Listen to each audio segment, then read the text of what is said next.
जय जय श्री राधे राधे, जय जय श्री कुंज बिहारी, जय जय श्री हरिदास, हरे कृष्ण। दोस्तों, फिर से मैं आप सबकी स्वागत करती हूँ एक नए वीडियो पर। दोस्तों, कभी आपने सोचा है कि आप जो ये हरे कृष्ण, जय जय श्री राधे राधे, ये आप और मैं जो बोल पाती हूँ, ये किस लिए बोल पाती हूँ? ये नाम क्यों रट पाते हैं हम? क्योंकि उनके अपार करुणा, अपार कृपा से ही हम उनके नाम ले पाते हैं। दोस्तों, कई कई सन्यासी संत लोग तो ऐसे हैं कि लाखों बार, करोड़ों बार एक दिन में उनका नाम जप करते हैं। लेकिन फिर भी अभी भी हमारे समाज के लोग बोलते हैं कि भगवान के नाम जाप करने से हर काम थोड़ी ना पूरा हो जाता है। हमारे भाग्य में जो भी लिखा होता है वही हमारे जीवन में घटित होता है। साधु संत हमेशा बोलते हैं कि नाम जप करो, तुम्हारे हर बाधा दूर हो जाएगा। कई कई लोग ये मानते हैं जो भाग्य में होता है वही जीवन में घटते हैं, वही हम कर्मफल के हिसाब से हमें मिलते हैं। कई कई लोग ये भी मानते हैं कि जो भी हो रहा है वो मेरे भाग्य से ही हो रहा है और जो भी नहीं हो पाता है वो मेरे भाग्य में नहीं है। कई कई लोग तो ये भी सोचते हैं कि उसके जीवन में ये है, मेरे जीवन में क्यों नहीं है? शायद मेरे भाग्य में ऐसा फूटा किस्मत है, मेरे भाग्य में कुछ है ही नहीं, पता नहीं क्यों मेरे साथ ऐसा होता है। कई लोग तो ये भी सोचते हैं कि कितने दिन से न जाने हम भगवान की पूजा पाठ करते हैं, लेकिन आज तक कुछ अच्छा हुआ? कुछ भी अच्छा नहीं हुआ।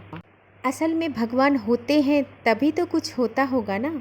भगवान है ही नहीं, इसीलिए तो कुछ नहीं होता है। ऐसे होते हैं हम सब के मन का विचार। क्या आप भी सोचते हो ऐसी बातें? आपके मन में भी ऐसी बातें आते हैं कि जो मेरे साथ नहीं हो रहा है, जो अच्छे अच्छे समय मेरे जीवन में नहीं आ रहा है, ये शायद मेरे भाग्य में ही लिखा था। अगर आप सब इस तरह से सोचते हैं अपने जीवन को, तो आज की जो कहानी है वो ध्यान से सुनिएगा और मन लगा के सुनिएगा, क्योंकि इस कहानी के अंदर आप सबका सब प्रश्न का उत्तर छिपा है। हाँ, लेकिन थोड़ा प्रयास आपको भी करना है उत्तर ढूंढने का। यकीन मानिए दोस्तों, आज की ये कहानी आपकी सोच को बदल देगा, आपको सोचने में मजबूर कर देगा। तो फिर चलिए दोस्तों, सुनते हैं आज की सुंदर सी कहानी। दोस्तों, आपने कभी सोचा है केवल मात्र मनुष्य के अलावा और कोई भी नहीं, ना नौकरी करते हैं ना कुछ काम करते हैं, उनका बस जीवन धारण के लिए एक ही चीज़ चाहिए, वो है भोजन। लेकिन दोस्तों, फिर भी भगवान का कृपा दृष्टि उन पर होता है। पता है क्यों? क्योंकि भगवान सबके साथ है, सबको समझते हैं अपने अपने तरीके से और सबके लिए कुछ ना कुछ सोच के रखा है, सबके लिए अच्छा ही सोच के रखा है। जब भी हम अपने जीवन में कुछ भी बुरा पाते हैं तो सीधा जाके हम भगवान के ऊपर आरोप लगा देते हैं कि आप देख रहे हो फिर भी कुछ नहीं कर रहे हो, लेकिन ये बात सत्य नहीं है। कुछ समय पहले एक सेठ रहा करता था। उसका व्यापार का कारोबार था, लेकिन भगवान पर तनिक भी विश्वास नहीं था, भरोसा नहीं था। ऐसे बताते हैं लोग कि ये जो सेठ वो बचपन में बहुत ज़्यादा संस्कारी थे, लेकिन जैसे जैसे उनका उम्र बढ़ता गया उनको दुनिया का कुछ भी चीज़ नहीं दिखाई देता सिवाय व्यापार के। हर तरफ वो सिर्फ अपना व्यापार को ही देख पाते थे। एक दिन एक धर्मशाला में गए थे अपने कुछ व्यापार के सिलसिले में, और उसी धर्मशाला में एक सन्यासी भी थे। एक दिन सुबह का 4 बजा था, तो वो सन्यासी जो था वो भगवान के नाम जाप करने में ध्यानमग्न हो गए। सीताराम, हरे कृष्ण, राधे कृष्ण। इधर सन्यासी जन का नाम जाप चलता ही रहा। ऐसे में सुबह हो गई। इधर सेठ जी का आंखें अचानक से खुल गया और वो बहुत ज़्यादा गुस्सा हो गए, क्योंकि अभी तो सर्दी का समय था, सेठ जी बस गुस्सा होके ये सोचने लग गया कि कौन है इतनी सुबह सुबह नाम जाप कर रहा है। हरे कृष्ण राधे कृष्ण कौन बोल रहा है। सुबह सुबह तो आज मेरा नींद पूरा खराब हो गया इन लोगों की वजह से। लेकिन दोस्तों उधर जो साधु लोग थे वो लगातार अपने नाम जाप करने में व्यस्त थे। उन्हें तो बहुत आनंद मिल रहा था। उसके बाद सेठ जी जाग गए और पता करने आए कौन है इतने देर से नाम जाप कर रहा है और इतने अच्छे परिवेश में क्यों इतना शोर मचा के रखा है। तभी पता लग गया कि एक सन्यासी साधु बाबा है और फिर उनके पास भी चले गए ये सेठ जी। फिर संत लोगों से पूछा कि क्यों महाराज आप इतनी सुबह सुबह क्यों ऐसे नाम जप करने में लग गए हो। राधे कृष्ण राधे कृष्ण राधे कृष्ण क्या होता है इससे। बस आपके इस नाम से मेरा नींद खराब हो गया। अरे महाराज सुबह सुबह तो आराम का समय होता है। आप भी आराम से उठो, खाओ पियो और अपने जीवन में मस्त रहो। नहीं तो आप सुबह 4 बजे से उठ के राधे कृष्ण कर रहे हो। आपका नाम जप करने के लिए तो पूरा दिन पड़ा है। आपको जो भी करना है वो दिन में करो ना। सुबह सुबह आप लोगों ने मेरा सारा मूड ही खराब कर दिया। इतना कुछ सुनने के बाद उस संत ने बस बोला कि बेटे ये जो जीवन का खान पान इत्यादि आदि और सुंदर सुंदर जीवन का जो व्यवस्थाएं होते हैं ये सब कुछ तो ऊपर वाले श्रीनाथ की वजह से ही तो है। हमारे राधा मोहन की वजह से ही तो सब कुछ है। एक बार तुम सोच के देखो बेटा कि अगर वही किसी को खान पान की व्यवस्था ही नहीं देंगे तो हम सबकी दिनचर्या कैसे चलेगा और कैसे हमारा पूरा दिन बस आराम से कटेगा। बेटा उनके बिना तो हमारे जीवन में कुछ भी संभव नहीं है। और सिर्फ हमारे ही क्यों, किसी के जीवन में भी कुछ भी संभव नहीं है। संत बाबा की इस बात पर सेठ जी ने बोला तो अच्छी बात है बाबा, आप ये कह रहे हैं कि आपके नाम जप करने से ही दिनचर्या चल जाती है, आपकी खान पान की व्यवस्थाएं भी हो जाती हैं। अरे बाबा आपके मन में तो कुछ भी आ जाता है और आप कुछ भी कह देते हो। असल में आपको कुछ काम धंधा करने के लिए आता ही नहीं है, तभी तो नाम जाप करने का ढोंग करते हो। और कुछ काम तो आपको आता ही नहीं है। अरे बाबा जी ऐसे कुछ भी व्यवस्थाएं नहीं बनती है। सब व्यवस्थाएं के लिए काम काज करना पड़ता है, जीवन में मेहनत करना पड़ता है। और आप जब भी मेहनत करते हो तभी आपका भाग्य भी चमक जाता है, आपके पास धन भी आता है और उस धन से आपकी जीवन व्यवस्थाएं बनती हैं। समझे संत बाबा, नाम जप करने से कुछ भी व्यवस्थाएं नहीं बनती है। फिर सेठ जी के इस बात का जवाब देने के लिए महाराज संत बाबा ने थोड़ा शांत से कुछ बातें किए और बोला बेटा सब कुछ व्यवस्थाएं सिर्फ और सिर्फ नाम जप करने से ही मिलती है। हम जो भी भोजन करते हैं वो तो स्वयं ईश्वर हमें देते हैं, ईश्वर की इच्छा से ही हम भोजन कर पाते हैं।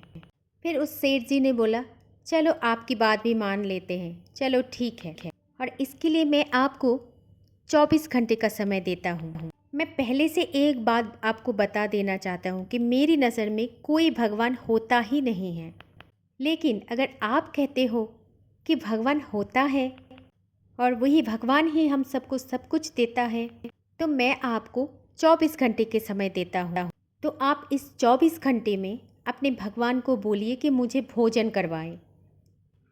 मैं अभी से कुछ भी नहीं भोजन करूँगा। अगर आपकी भगवान ने मुझे भोजन करवा दिया तो मैं इस जीवन में आपका शिष्य बन जाऊँगा, ये वचन मैं आपको देता हूँ। और यदि भगवान ने भोजन नहीं करवाया तो फिर आपको मेरा शिष्य बन जाना है। सेठ जी की ये बात को सुनकर उस संत बाबा ने बोला चलो बेटा ठीक है, जैसी आपकी इच्छा हो, जो भी आपकी इच्छा वो कर लीजिए। फिर सेठ जी ने सोचा कि अगर मैं यहाँ पर रहूँगा तो मुझे भोजन को देख के भूख लग जाएगी और मुझे भोजन करने का इच्छा जाग जाएगी। क्या पता मैं भोजन कर भी ले सकता हूँ, या फिर कोई भी मुझे कुछ भी प्रसाद भी दे के चला जाएगा तो मैं भोजन कर ही लूँगी। इसीलिए सेठ जी ने सोचा कि मैं कहीं एकांत में चला जाता हूँ। ऐसी कोई एकांत जगह पर जाऊँगा जहाँ कोई जा नहीं पाएगा, और कोई जा नहीं पाएगा तो मुझे कोई भोजन भी नहीं दे पाएगा।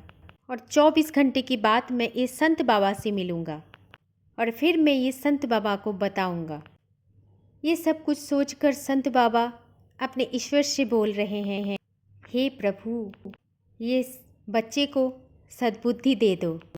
आप इसे समझा दो प्रभु कि हम सबका दाता तू ही है, हम सबका विधाता भी तू ही है, और तू ही सबको देता है।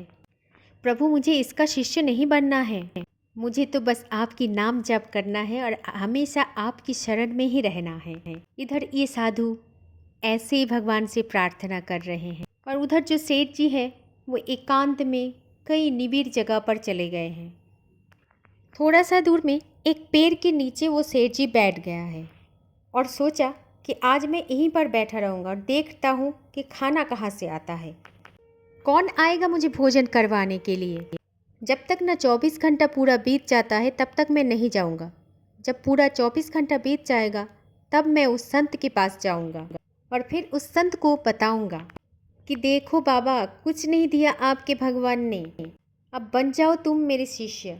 जब सेठ जी पेड़ के नीचे बैठे हुए थे तो थोड़ी देर बाद दिखते हैं कुछ बंजारे उस रास्ते से जा रहा था, और फिर उस बंजारे उधर ही बैठ गया और फिर खुद के लिए कुछ भोजन बनाने की तैयारी शुरू कर दिया।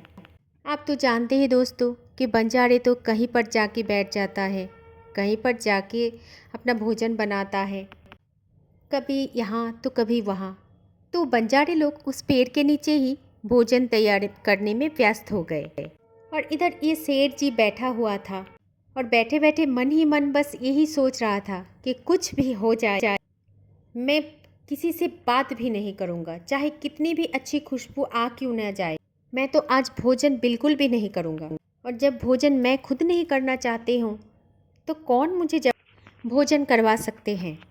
कल सुबह की तो बात है, कल तो 24 घंटा बीत भी जाएगा, पर मैं भोजन बिल्कुल भी नहीं करूँगा।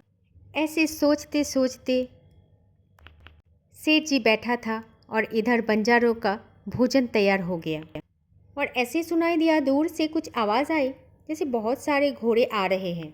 समय था बहुत पुराना का, तब तो डाकुए लोग इस तरह से ही आते थे घोड़े में चढ़कर। तब बंजारे ने सोचा कि शायद ये डाकू आ गया है, और फिर वो बंजारे लोग अपना सामान उठा करके भाग गया, और उस बंजारों का भोजन बस वहीं पर रह गया, और पीछे से वो डकैत का दल आ गया घोड़े में चढ़कर। और डकैत लोग आके देखा है कि यहाँ पर तो भोजन तैयार रखा हुआ है। फिर डकैतों ने अपने सरदार से पूछा, देखा सरदार, आज हमारे लिए भोजन का बहुत अच्छा बंदोबस्त किया है।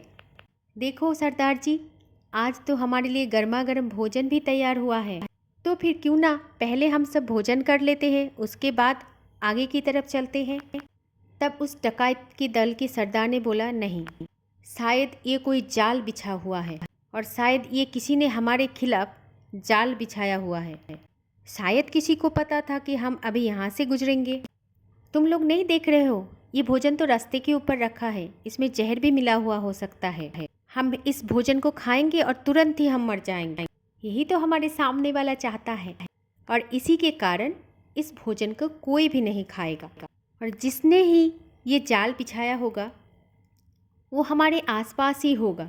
उसको ढूंढो जल्दी से जल्दी, तुम सब लोग मिलकर उसको खोजो, कहाँ पर है वो, एक कहीं आसपास ही मिलेगा। सरदार के कहने पर सारे डाकुएं खोजने लग गए, और उसी पेड़ के ऊपर वो सेठ जी बैठा हुआ जो डाकुए के डर के मारे पेड़ के ऊपर चढ़ गया था, और पेड़ पर चढ़ के ये सारा नज़ारा सब कुछ देख रहा था। अब तो सेठ जी बहुत ज़्यादा घबरा भी गए थे और डर भी गए थे, और इसी घबराहट और हड़बड़ाहट में उनके शरीर में थोड़ी सी हलचल होने लग गया, और इसी हलचल से पता लग गया था नीचे खड़े हुए डकैतों को शायद ऊपर कोई है। और फिर डकैत लोग ऊपर देखा तो देखा कि एक व्यक्ति बैठे हुए थे। फिर डकैत लोगों ने सेठ जी को नीचे उतारा। ये सब कुछ देख के सेठ जी बहुत ज़्यादा घबरा गया था, और फिर डकैत लोगों से अनुरोध किया कि अब मुझे गोली मत मारना, कृपया करके मुझे जान से मत मारो, मेरी तो कोई भी गलती नहीं है, मैंने तो ये भोजन नहीं रखा है, मैंने तो कुछ भी नहीं किया है। और फिर सरदार ने बोला कि कोई बात नहीं, हम आपको कुछ भी नहीं करेंगे, आपको गोली भी नहीं मारेंगे, लेकिन तुमने जो ये जाल बिछाया है इसका पता हमें चल गया है, अब तो बस तुम ये भोजन खाओ, चलो शुरू हो जाओ, भोजन करो। फिर सेठ जी ने बोला नहीं नहीं नहीं, मैं तो भोजन नहीं कर सकता, मैं बिल्कुल भी भोजन नहीं करूँगा, क्योंकि भोजन तो मुझे करना ही नहीं है। तब सरदार ने बोला कि देखा, मैं तो कहा था कि इस भोजन में ज़रूर कुछ मिला हुआ है और इसी व्यक्ति ने इस भोजन में जहर मिलाया हुआ है और इसीलिए ये व्यक्ति ये भोजन ग्रहण नहीं कर रहा है, अब तो यही भोजन इसे खाना भी पड़ेगा। और इधर सेठ जी ने बोला कि मैं तो कसम खाए हुए हूँ कि मैं भोजन नहीं करूँगा, मुझे तो भोजन बिल्कुल भी नहीं करना है। तब सरदार ने बोला तुम क्यों करोगे भोजन, तुम्हें तो भोजन करवाया जाएगा। और फिर सरदार ने और डकायतों को बोला पहले इसके हाथ और पैर बांध दो और फिर इसे भोजन करवाओ, भोजन में विष मिलाते हो, हमारे खिलाफ जाल फैलाते हो, हमें पकड़ना चाहते हो, आज तो हम इसकी सारी अकड़ निकालेंगे। सरदार के आदेश पर बाकी डाकू सेठ के हाथ पर बांध देते हैं और फिर उसे भोजन करवाते हैं। जब सेठ जी ने भोजन खा लेते हैं और सेठ जी को कुछ भी नहीं होता है, तब डाकुओं का सरदार ने बोला कि इसे तो कुछ भी नहीं हुआ। फिर सेठ जी ने बोला मैं तो पहले से ही आपको बोल रहा था कि ये भोजन मैंने नहीं बनाया था, ना कि मैं ये भोजन रखा था, आपने तो ज़बरदस्ती मुझे भोजन करवा दिया और इस भोजन में कोई भी विष नहीं है, अगर विष होता तो मैं मर जाता, लेकिन सरदार मैं तो आपके सामने खड़ा हूँ।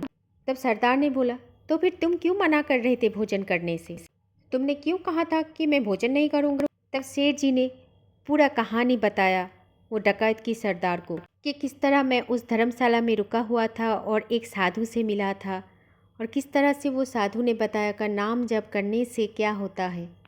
उस साधु ने ये बताया था कि भगवान का बस नाम लेने से हर चीज़ का प्राप्ति हो जाता है। मैंने भी उससे बोला कि ये बिल्कुल भी संभव नहीं है, भगवान है ही नहीं। और देखिए आज तो उनकी बात ही बिल्कुल भी सत्य हो गई, किस तरह से आप आए, किस तरह से ये यहाँ पर भोजन बने और किस तरह से आपने मुझे ये भोजन करवाया।